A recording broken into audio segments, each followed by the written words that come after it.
اعوذ باللہ من الشیطان الرجیم بسم اللہ الرحمن الرحیم واتبع سبیل من اناب الی صدق اللہ العظیم وصدق رسولہ النبی الکریم الامین ونحن علی ذلک لمن الشاہدین والشاکرین والحمد للہ رب العالمین۔ ان اللہ وملائکتہ یصلون علی النبی یا ایہا الذین آمنوا صلوا علیہ وسلموا تسلیما۔ الصلاۃ والسلام علیک یا سیدی یا رسول اللہ وعلی آلک واصحابک یا سیدی یا حبیب اللہ۔ الصلاۃ والسلام علیک یا سیدی یا نبی اللہ وعلی آلک واصحابک یا حبیب اللہ۔ حمد و صلاۃ کے بعد 22 جمادی الثانی امیر المومنین خلیفۃ المسلمین، اور یہ غور کرنے والے لفظ ہیں کہ افضل البشر بعد الانبیاء، خلیفہ اول بلا فصل حضرت سیدنا ابو بکر صدیق رضی اللہ تعالیٰ عنہ کا یوم وصال ہے۔ دنیا کے اندر کچھ لوگ ایسے ہوتے ہیں جو ہر معاملے میں قائد اور لیڈر ہوتے ہیں، جن کا درجہ ہمیشہ امامت کا رہتا ہے، جو لوگ دنیا کے اندر ہمیشہ مقتدا اور پیشوا کی حیثیت سے جانے اور پہچانے جاتے ہیں۔ اور دو قسم کی دنیا کے اندر قیادتیں ہوتی ہیں۔ ایک قیادت ہوتی ہے سیاسی، انقلابی، ملی، قومی، ایک قیادت ہوتی ہے روحانی، ایک قیادت ہوتی ہے فکری، ایک قیادت ہوتی ہے اس طرح کی کہ بندہ کچھ کر جائے اور لوگ اس کے پیچھے پیچھے چلیں تو ان کی تربیت ہوتی رہے، وہ یقین کامل کی دولت بانٹتا رہے، اس کو دیکھنے والے، پڑھنے والے، سننے والے جب بھی اس کے قریب جائیں ان کے اندر کو ذوق کی بیدار ہو، جب بھی اس کو سنیں، اس کو دیکھیں تو ان کی طبیعت میں کوئی نیا نکھار ہی پیدا ہو۔ حضرت ابو بکر صدیق رضی اللہ تعالیٰ عنہ کی قیادت کا عجیب رنگ ہے کہ اگر ملی، قومی، عالمی قیادت والے ان کے پیچھے چلیں گے تو انہیں بھی بڑی خیرات ملے گی۔ وہ دلیر لیڈر، وہ دلیر رہنما کہ جنہوں نے منکرین زکوٰۃ کے معاملے میں اور عقیدہ ختم نبوت کے تحفظ کے لیے یہاں تک اعلان کر دیا کہ بھئی یہ کام میں ضرور کروں گا، چاہے میں مدینہ شریف میں اکیلا رہ جاؤں مدینہ منورہ میں، اور جنگل کے درندے آ کے میری بوٹیاں نوچ کے لے جائیں، تو پھر بھی قیادت چونکہ میرے ذمے ہے تو میں سب کچھ قربان کر کے بھی دین متین کا تحفظ کروں گا۔ یہ ہے ان کی وہ قیادت جس کے پیچھے پھر لوگ چلے۔ لیکن ایک تو یہ تاریخ ہے کہ ایک مضبوط اعصاب والے قائد، اور ایک تاریخ یہ ہے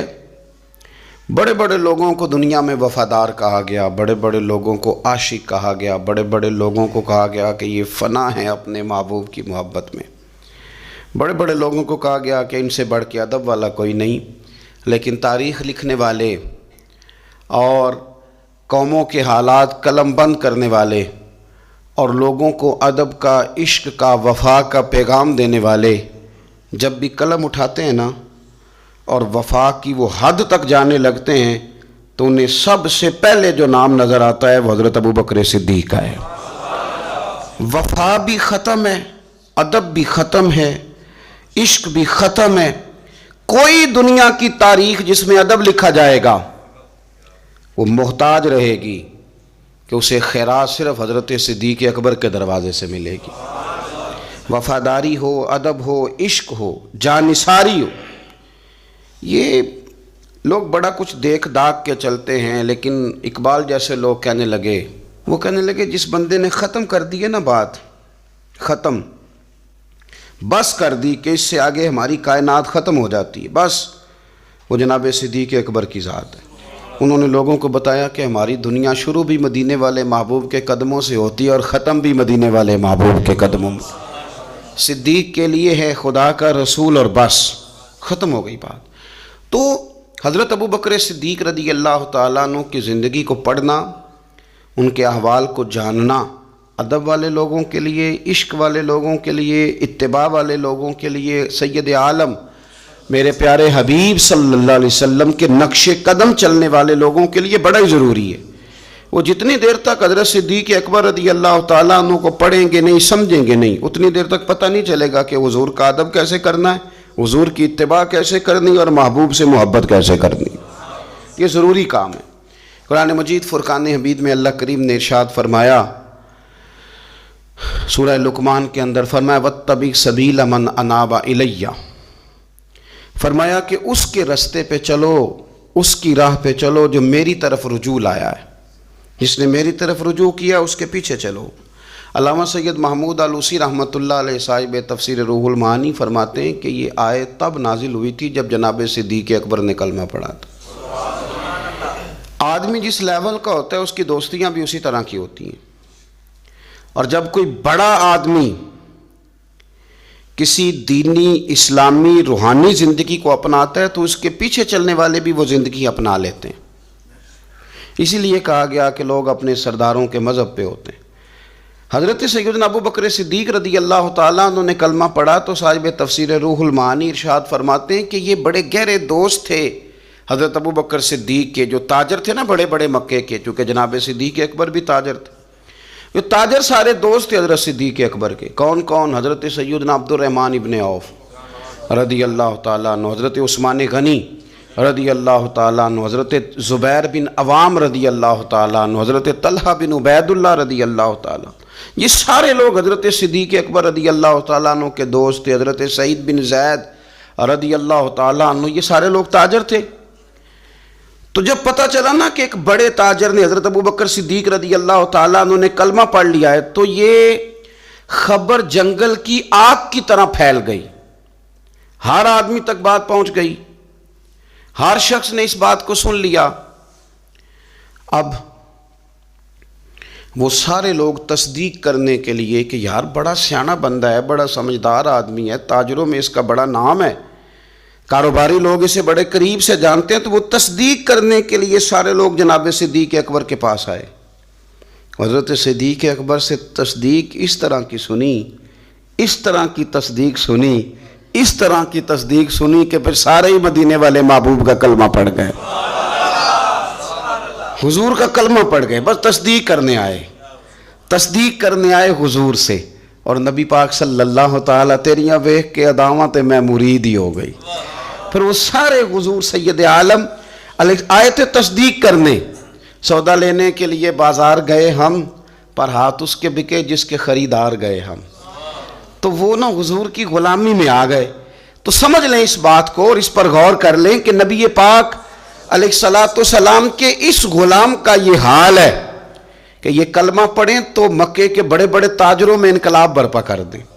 اتنا اثر ہوا باقی لوگوں پہ کہ وہ تصدیق کرنے آئے تھے،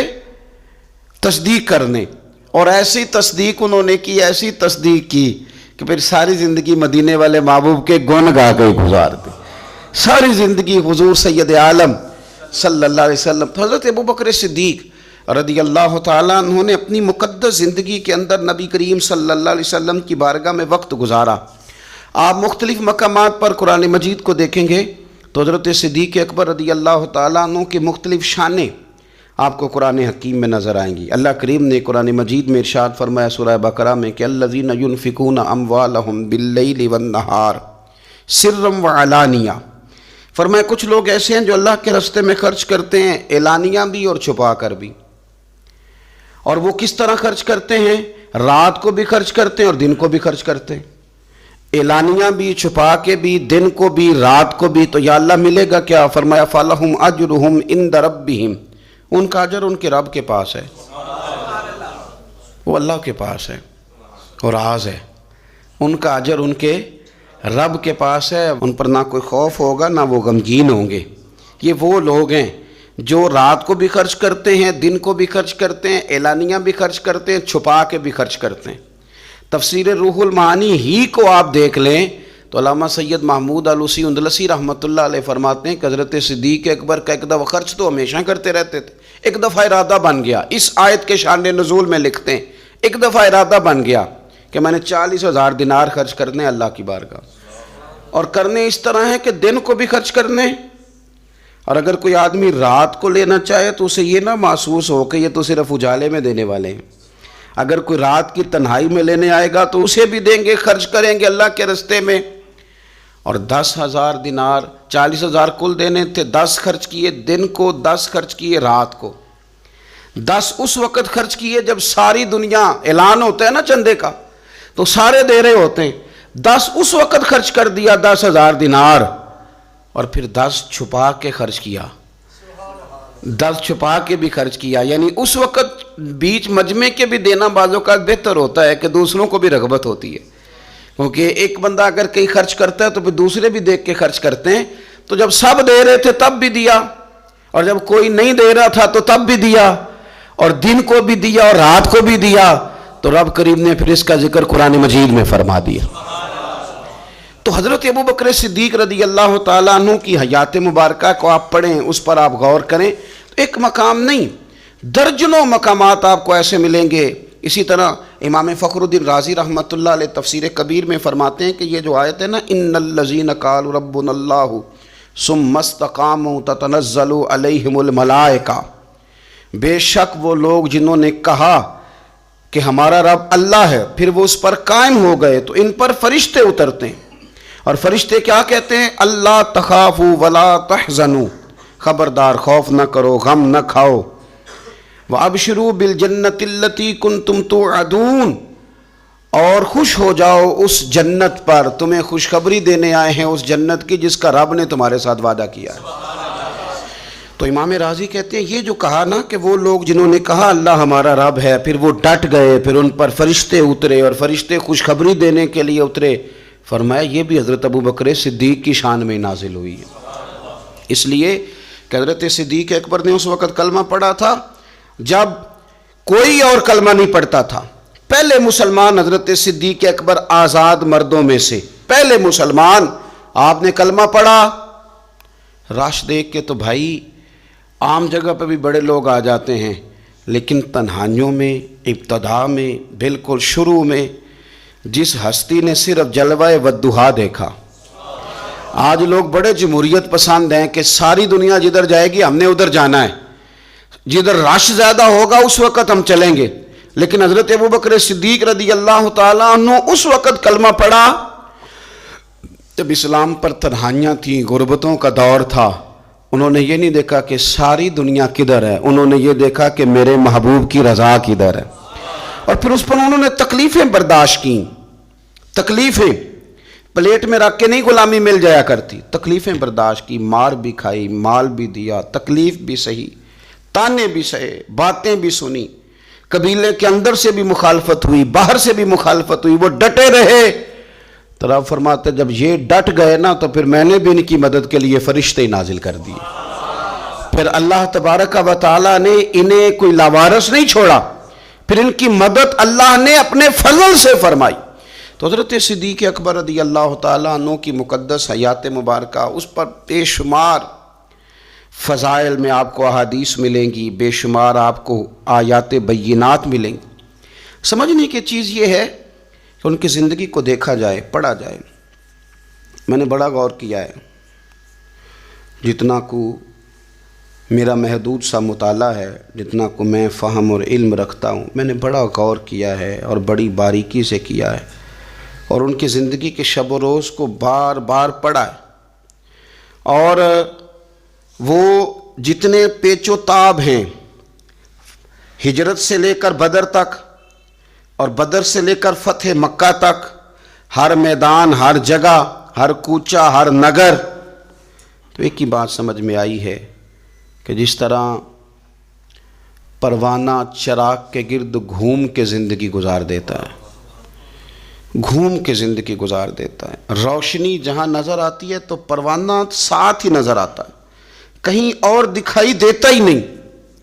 اسی طرح میرے پیارے حبیب نبی کریم صلی اللہ تعالیٰ علیہ وسلم کی نبوت کی روشنی کے گرد جو پروانہ دیوانہ وار ہمیں نظر آتے ہیں ان کا نام حضرت ابو بکر صدیق ہے۔ حضور کی رضا کو پا لینا، حضور کیا چاہتے ہیں اس چاہت کے مطابق کوشش کرنا۔ جس نے میرے نبی پاک علیہ الصلوۃ والسلام کے ساتھ عداوت رکھی اس کے ساتھ عداوت رکھنا، اسے اپنا دشمن جاننا۔ جس کے ساتھ میرے نبی کریم صلی اللہ تعالیٰ علیہ وسلم کی غلامی کا رشتہ ہو گیا، جو حضور کا وفادار ہو گیا، اس کے ساتھ دست شفقت پھیرنا، اس سے پیار کرنا۔ حضور صلی اللہ علیہ وسلم نے خود فرمایا کہ میری امت پر سب سے زیادہ نرمی کرنے والے ابو بکر صدیق ہیں۔ اس کے ساتھ محبت کرنا، اس کے ساتھ پیار کرنا، اپنی ظاہری زندگی کو، اپنے وجود کو، اپنی خواہشات کو، اپنی اولاد کو، اپنے تعلق کو، سب کو پیچھے رکھ کے سب سے آگے اپنے محبوب کی ذات کو رکھنا۔ یہ کمال صرف حضرت صدیق اکبر ہی کو حاصل ہے۔ لوگ عمل کرتے ہیں پر مزیدار نہیں کرتے، چل پڑتے ہیں پر پورا نہیں چلتے، رشتہ بناتے ہیں پر سوچتے ہیں کہ اتنا ہی کافی ہے، اتنی زیادہ وفا اور اتنی زیادہ پیچھے چلنے کی کیا ضرورت ہے۔ لیکن حضرت ابو بکر صدیق رضی اللہ تعالیٰ نے جو رشتے بنائے، پھر وہ رشتے نبھائے، پھر انہوں نے حضور کی اس غلامی کو نبھا کے دکھایا۔ کلمہ پڑھا۔ ہمارے ایک بزرگ فرمایا کرتے تھے ابو بکر نے دوستی لگائی تھی مکے میں اور جوان کرائی بدر و احد خندق میں، اور فرماتے ہیں ساتھ نبھائی ہے قبر میں بھی۔ پانی پرنا سہیلیاں تے رنگا رنگ کڑے، او پائی اسی تے پریا اس دا جانیے جس دا توڑ چڑھے۔ اور بڑی احتیاط کے ساتھ، بڑی احتیاط کے ساتھ، بڑی احتیاط کے ساتھ، اگر انہوں نے کبھی مشورہ بھی دیا نا، ایک جنگ کے موقع پہ حضور نے مشورہ مانگا تو عرض کی حضور آپ جیسے حکم کریں گے ہم ویسے ہی حاضر ہیں۔ اگر کبھی مشورہ مانگا بھی تو انہوں نے بڑا محتاط ہو کے بڑے احتیاط سے، کوئی زیادہ رائے نہیں، اس لیے کہ جس سے پر اعتماد زیادہ ہوتا ہے اس کی ذمہ داری بھی زیادہ ہوتی، جس سے محبت زیادہ کی جاتی ہے اس کی ڈیوٹی بھی زیادہ ہوتی۔ سب سیاں رل پانی نو چلیاں، کوئی مڑ سی پر کے، تو جنہاں نے پر کے سیر تے چایا او قدم رکھن ڈر ڈر کے۔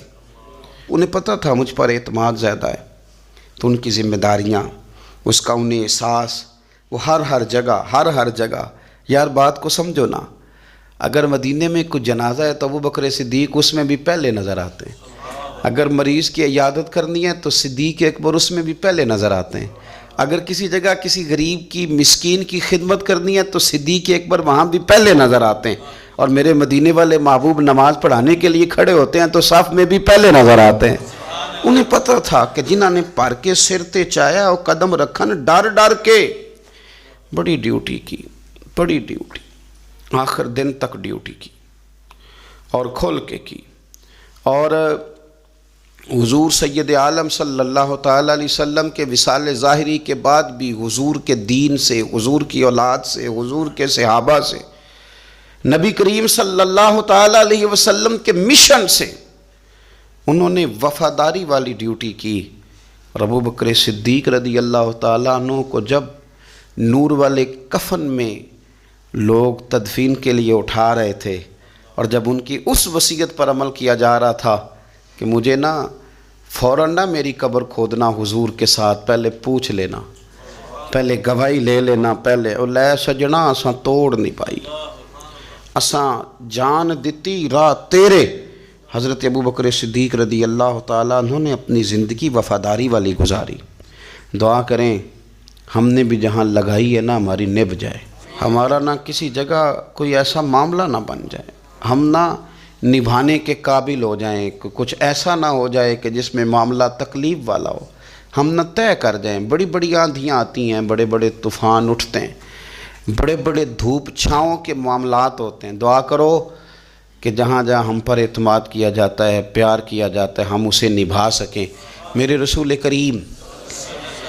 صلی اللہ تعالیٰ علیہ وآلہ وسلم کے اس غلام نے ڈیوٹی اس ترتیب سے دی کہ مشکات میں حدیث ہے، ذرا انداز دیکھیے گا اس روایت کا، ان کی نیکیاں کس طرح گنی جائیں۔ یعنی حضرت ابو بکر صدیق رضی اللہ تعالیٰ عنہ کی عظمت شروع کہاں سے کی جائے، اس عظمت کے لیے عنوان کہاں باندھا جائے، ان کی زندگی کا کون سا پہلو ہے جس کا تذکرہ چھیڑا جائے اور ان کی وفا کا ذکر کیا جائے، ان کی اتباع کا ذکر کیا جائے، ان کی غلامی کا ذکر کیا جائے، ان کے فنا فی الرسول صلی اللہ علیہ وسلم ہونے کا ذکر کیا جائے، کہاں سے بات شروع کی جائے؟ میں نے تفسیر روح البیان دیکھ رہا تھا، یعنی کچھ باتیں ایسی ہیں کہ یہ موقع نہیں تھا یار، یہاں یہ والی باتیں تو نہیں نہ ہوتی. یعنی اماں جب لاڈ سے پتر سے بات کرتی ہے تو روٹین میں کرتی ہے نا، گھر میں بیٹھے کتنا پیارا ہے میرا بیٹا، میرا پتر بڑا بیبا ہے، وہ گھر میں لاڈ سے بات کرتی ہے. جب وہ سفر پہ انسان جا رہا ہو یا کوئی ایمرجنسی حالات ہوں تو اس موقع پر لاڈ کی باتیں نہیں ہوتی، اس موقع پر بڑی میٹھی، بڑی شستہ، بڑی الگ تھلگ باتیں نہیں ہوتی. علامہ اسماعیل حقی رحمۃ اللہ علیہ تفسیر روح البیان کے اندر فرماتے ہیں کہ جنگ بدر کے اندر نا حضرت ابو بکر صدیق رضی اللہ تعالیٰ عنہ کے صاحبزادے، وہ پہلے بھی آپ نے سنا ہوا ہے، بڑی معروف بات ہے کہ وہ کافروں کی طرف سے آئے تھے لڑنے کے لیے، ابھی کلمہ نہیں پڑھتے تھے، بعد میں اللہ نے توفیق دی وہ بھی مسلمان ہو گئے. وہ کافروں کی طرف سے جب آئے انہوں نے للکارا انہوں نے، تو حضرت صدیق اکبر نے نا جلدی سے تلوار اٹھائی اور اٹھنے لگے، کہا یا رسول اللہ مجھے اجازت دیں میں اس کی گردن کاٹ کے لاؤں. تو حضور نے فرمایا ابو بکر آپ بیٹھ جائیے. حضور وہ للکار رہے ہیں، جس طرح والد کو غصہ زیادہ نہیں ہوتا بچے کی کسی غلطی پر، تو کہا حضور میں نے جانا ہے، ابھی اس کی گردن کاٹ کے لاتا ہوں. فرمایا ابو بکر بیٹھ جائیے. حضرت صدیق اکبر کی طبیعت کے اندر جب حضور نے وہ جلال دیکھا اور خیال دیکھا کہ اب تو یہ جانا ہی چاہ رہے ہیں، تو حضور نے پھر کیا انداز اختیار کیا. نبی کریم علیہ السلام نے فرمایا ابو بکر بیٹھ جا، تیری ابھی بڑی ضرورت ہے. فرمایا تیری وجہ سے ابھی ہم نے بڑے نفع اٹھانے. اور پھر حضور نے فرمایا ابو بکر جس طرح میرے لیے میری آنکھیں اور میرے کان ہیں نا، جس طرح میرے لیے میری آنکھیں اور میرے کان ہیں، اسی طرح ابو بکر تو بھی میرے لیے یہی حیثیت رکھتا ہے. جس طرح بندہ آنکھوں سے دیکھتا ہے کانوں سے سنتا ہے، اللہ کرے آپ کو سمجھ آئے، آنکھوں سے دیکھتا ہے اور کانوں سے سنتا ہے. فرمایا ابو بکر تو میرے لیے اسی طرح ہی ہے، گویا میں تیری صورت میں ہی تو دنیا کو دیکھتا ہوں. تو عشق میں، پیار میں، وارفتگی میں جو اللہ تعالیٰ نے اعزاز انہیں عطا فرمایا وہ ہمیں سکھا گئے کہ حضور کی محبت میں جینا کیسا ہے، اس محبت کو نبھانا کیسے ہے، اور اس کے اندر تا دم آخری کس طرح کر کے وقت گزارنا ہے. بس شرط یہ ہے کہ سیکھیں، ان سے سیکھیں. جنہوں نے آج تک فیصلہ نہیں نہ کیا کہ وہ کیا ہیں، وہ دیندار ہیں کہ دنیا دار ہیں، وہ شہری تو ہو کے جینا چاہتے ہیں کہ دیہات کے کلچر میں بسنا چاہتے ہیں، وہ طریقت کے راہ کے مسافر ہیں کہ وہ کوئی سیاست. جنہوں نے آج تک فیصلہ نہیں نہ کیا تو جو فیصلہ نہیں کر سکے وہ نتیجہ کب حاصل کریں گے؟ ہم فیصلہ نہیں کر پاتے ساری زندگی، ہمیں پتہ ہی نہیں ہوتا دراصل ہم کیا ہیں. بس زندگی میں جن لوگوں نے فیصلہ کر لیا ہوا ہے نا کہ ہم کیا ہیں، ہم درویش ہیں، فقیر ہیں، صوفی ہیں، ہم دنیا دار ہیں، ہم مال و دولت والے ہیں، ہم سخی ہیں، ہم متقی پرہیزگار ہیں، عبادت کیا ہیں ہم، جنہوں نے فیصلہ کر لیا ہے نا، پھر ان کا سفر بھی شروع ہو گیا، ان کا سفر بھی شروع ہو گیا. جب سفر شروع ہو